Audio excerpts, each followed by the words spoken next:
அப்போஸ்தலனாகிய பவுல் ரோமாபுரியாருக்கு எழுதின நிருபம் 8ஆம் அதிகாரம். ஆனபடியால் கிறிஸ்து இயேசுவுக்குட்பட்டவர்களாயிருந்து மாம்சத்தின்படி நடவாமல் ஆவியின்படி நடக்கிறவர்களுக்கு ஆக்கினை தீர்ப்பில்லை. கிறிஸ்து இயேசுவினாலே ஜீவனுடைய ஆவியின் பிரமாணம் என்னை பாவம் மரணம் என்பவைகளின் பிரமாணத்தினின்று விடுதலையாக்கிற்றே.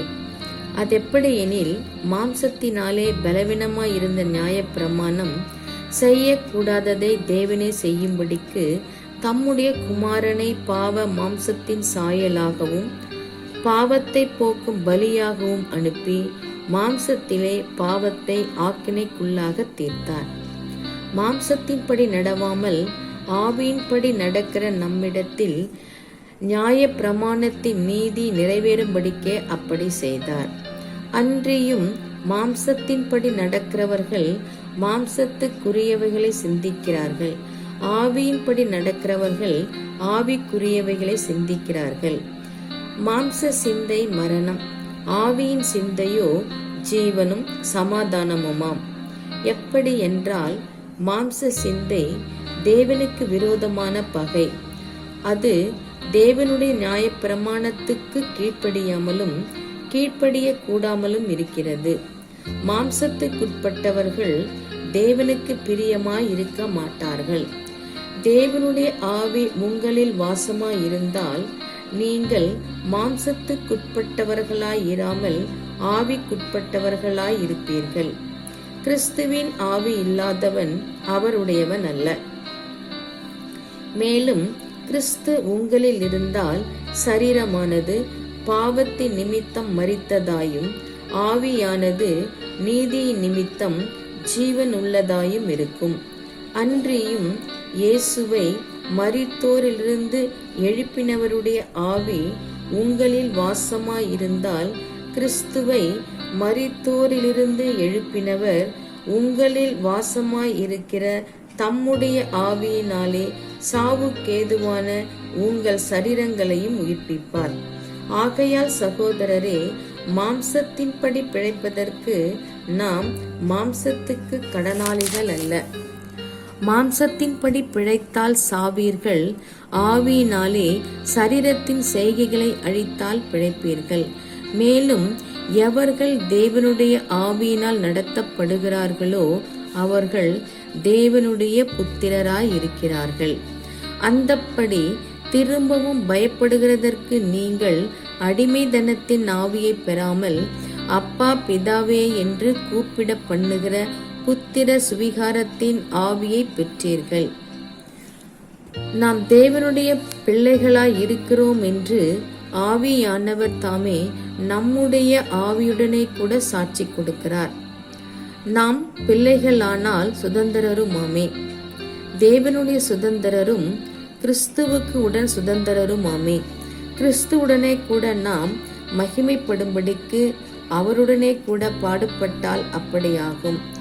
ஆதலால் இக்காலத்து பாடுகள் இனி நம்மிடத்தில் வெளிப்படும் மகிமைக்கு ஒப்பிடத்தக்கவைகள் அல்லவென்று எண்ணுகிறேன். மேலும் தேவனுடைய புத்திரர் வெளிப்படுவதற்கு சிருஷ்டியானது மிகுந்த ஆவலோடே காத்து கொண்டிருக்கிறது. அதேனென்றால் சிருஷ்டியானது அழிவுக்குரிய அடிமைத்தனத்தினின்று விடுதலையாக்கப்பட்டு தேவனுடைய பிள்ளைகளுக்குரிய மகிமையான சுயாதீனத்தை பெற்றுக்கொள்ளும் என்கிற நம்பிக்கையோடே, அந்த சிருஷ்டியானது சுய இஷ்டத்தினாலே அல்ல, கீழ்ப்படுத்தினவராலேயே மாயைக்கு கீழ்ப்பட்டிருக்கிறது. ஆகையால் நமக்கு தெரிந்திருக்கிறபடி இதுவரைக்கும் சர்வ சிருஷ்டியும் ஏகமாய் தவித்து பிரசவ வேதனைப்படுகிறது. அதுவும் அல்லாமல் ஆவியின் முதற் பலன்களை பெற்ற நாமும் கூட நம்முடைய சரீர மீட்பாகிய புத்திர சுவிகாரம் வருகிறதற்கு காத்திருந்து நமக்குள்ளே தவிக்கிறோம். அந்த நம்பிக்கையினாலே நாம் ரட்சிக்கப்பட்டிருக்கிறோம். காணப்படுகிறதை நம்புகிறது நம்பிக்கை அல்ல.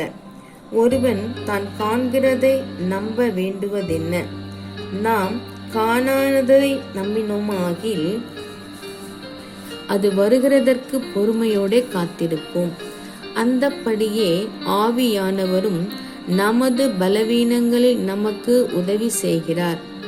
நாம் ஏற்றபடி வேண்டிக் கொள்ள வேண்டியதின்னதென்று அறியாமல் இருக்கிறபடியால் ஆவியானவர் தாமே வாக்கு கடங்காத பெருமூச்சிகளோடு நமக்காக வேண்டுதல் செய்கிறார். ஆவியானவர் தேவனுடைய சித்தத்தின்படியே பரிசுத்தவான்களுக்காக வேண்டுதல் செய்கிறபடியால் இருதயங்களை ஆராய்ந்து பார்க்கிறவர் ஆவியின் சிந்தை இன்னதென்று அறிவார். அன்றியும் அவருடைய தீர்மானத்தின்படி அழைக்கப்பட்டவர்களாய் தேவனிடத்தில் அன்பு கூறுகிறவர்களுக்கு சகலமும் நன்மைக்கு ஏதுவாக நடக்கிறதென்று அறிந்திருக்கிறோம்.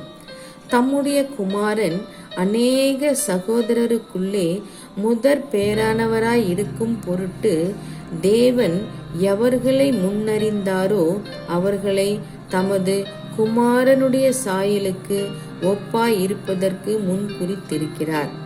எவர்களை முன்குறித்தாரோ அவர்களை அழைத்தும் இருக்கிறார்.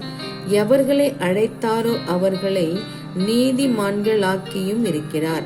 எவர்களை நீதிமான்களாக்கினாரோ அவர்களை மகிமைப்படுத்தியும் இருக்கிறார். இவைகளை குறித்து நாம் என்ன சொல்லுவோம்?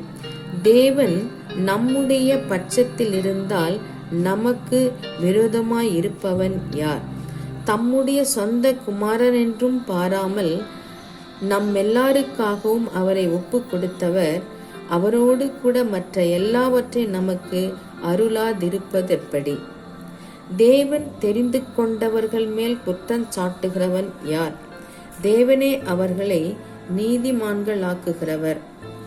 ஆக்கினைக்குள்ளாக தீர்க்கிறவன் யார்? கிறிஸ்துவே மரித்தவர், அவரே எழுந்தும் இருக்கிறவர், அவரே தேவனுடைய வலது பாரிசத்திலும் இருக்கிறவர், நமக்காக வேண்டுதல் செய்கிறவரும் அவரே. உமது நிமித்தம் எந்நேரமும் கொல்லப்படுகிறோம், அடிக்கப்படும் ஆடுகளைப் போல எண்ணப்படுகிறோம் என்று எழுதி இருக்கிறபடி நேரிட்டாலும் கிறிஸ்துவின் அன்பை விட்டு நம்மை பிரிப்பவன் யார்? உபத்திரவமோ, வியாகுலமோ, துன்பமோ, பசியோ, நிர்வாணமோ, நாசமோசமோ, பட்டயமோ? இவை எல்லாவற்றிலேயும் நாம் நம்மில் அன்பு கூறுகிறவராலே முற்றும் ஜெயங்கொள்ளுகிறவர்களாயிருக்கிறோமே. மரணமானாலும் ஜீவனானாலும் தேவ தூதர்களானாலும் அதிகாரங்களானாலும் வல்லமைகளானாலும் நிகழ்காரியங்களானாலும் வருங்காரியங்களானாலும் உயர்வானாலும் தாழ்வானாலும் வேறெந்த சிருஷ்டியானாலும் நம்முடைய கர்த்தராகிய கிறிஸ்து இயேசுவிலுள்ள தேவனுடைய அன்பை விட்டு நம்மை பிரிக்க மாட்டாதென்று நிச்சயித்திருக்கிறேன். ஆமென்.